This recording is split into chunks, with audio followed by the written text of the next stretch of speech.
Halo, apa kabar? Jangan lupa klik tombol subscribe dan tombol loncengnya ya. Di lereng Bukit Tumaritis ada sebuah sendang tua yang jarang sekali didatangi warga. Bukan karena airnya kotor, tapi karena desa menyimpan kisah kelam tentang sosok yang pernah hilang di sana puluhan tahun yang lalu.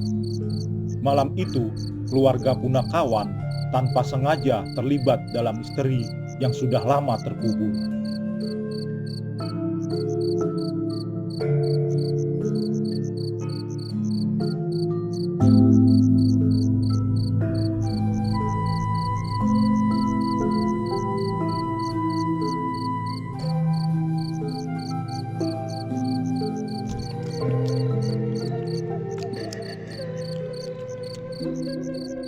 Kok angin malam iki aneh, Gong? Dingin sampai nembus tulang. Aku kok mendengar orang menangis dari arah sendang ya, Mas. Ini bukan guyon anak-anakku, aku juga mendengarnya. Mereka saling berpandangan, suara tangisan samar terdengar di kejauhan. Lirih, panjang, seperti seseorang menanggung duka yang tak berujung. Ayo anak-anak, kita cek ada apa di sana.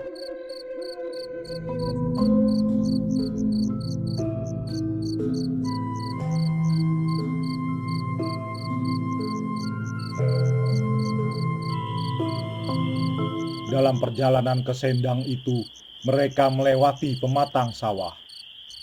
Kabut tiba-tiba turun dengan cepat, tebal, dingin.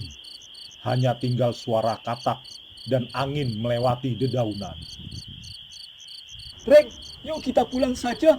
Semua ini gak enak rasanya. Kamu ini loh, tadi sok berani, sekarang kok ciut. Loh, ada orang jalan di tengah sawah.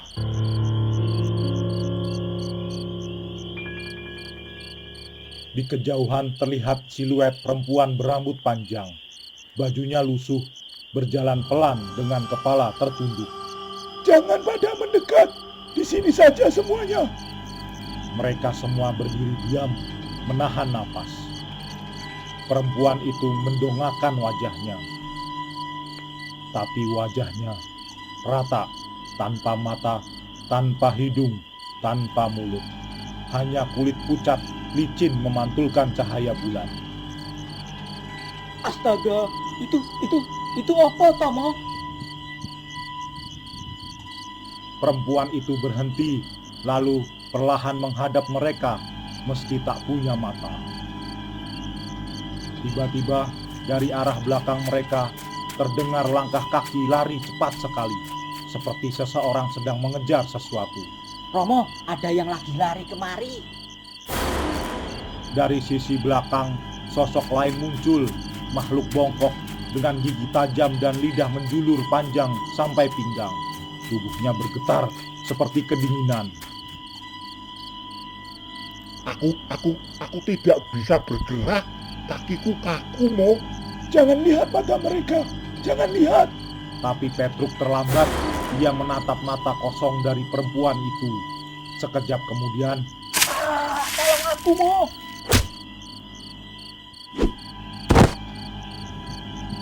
Semar menepuk dada Petruk, membaca doa Jawa kuno.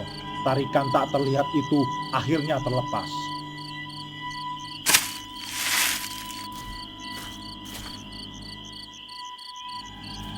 Mereka berlari menuju sendang tua, karena makhluk berlidah panjang tadi mengejar semakin cepat seperti melompat-lompat di udara.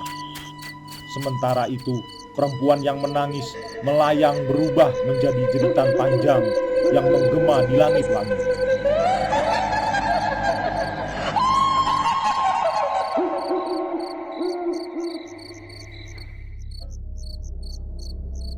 Saat sampai di sendang, tiba-tiba semuanya hening.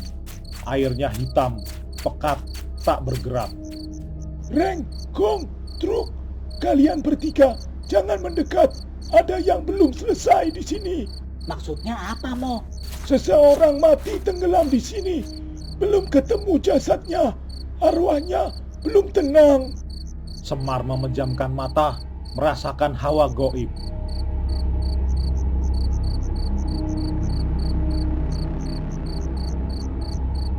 Air sendang perlahan berputar, memunculkan asap yang kiat memekat.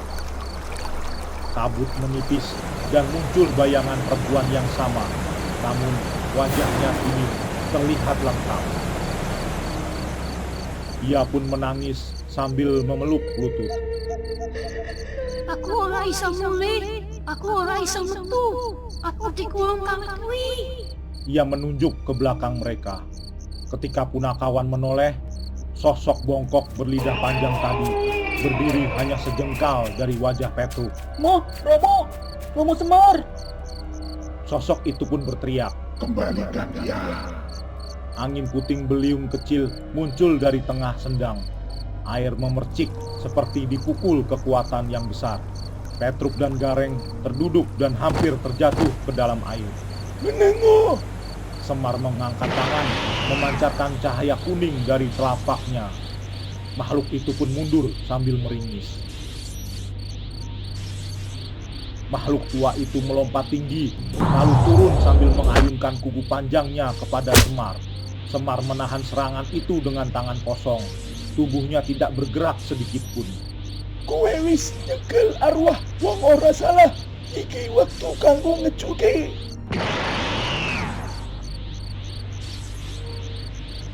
Makhluk itu pun menjerit, mengeluarkan suara yang memecah telinga.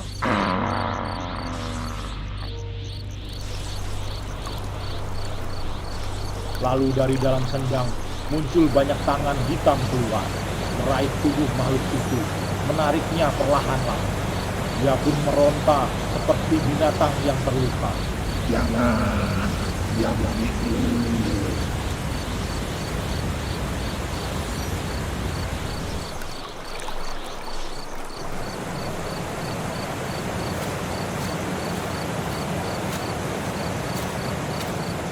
Semar menyentuh permukaan air dengan telapak tangannya. Air sendang pun bersinar putih. Tangan-tangan itu semakin kuat hingga makhluk itu ditelan ke dalam kegelapan air.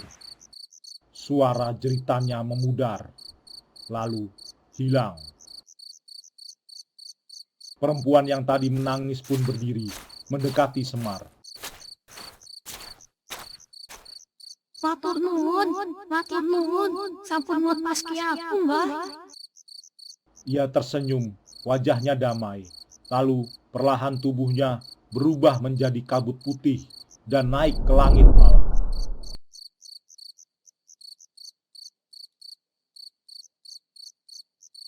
Sendang pun kembali jernih. Bulan bersinar terang di permukaan air.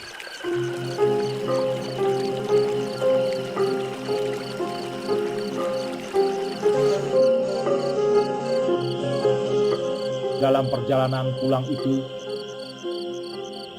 Aku berjanji gak akan ngelihat mata makhluk itu lagi.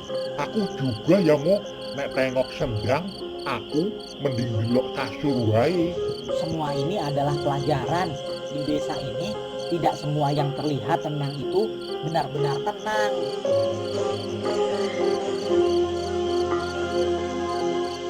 malam itu Tumaritis kembali tenang. Tapi kisah sendang tua masih menyimpan banyak misteri. Dan siapapun yang lewat di sana menjelang tengah malam, kadang masih mendengar suara perempuan menangis mencari jalan pulang.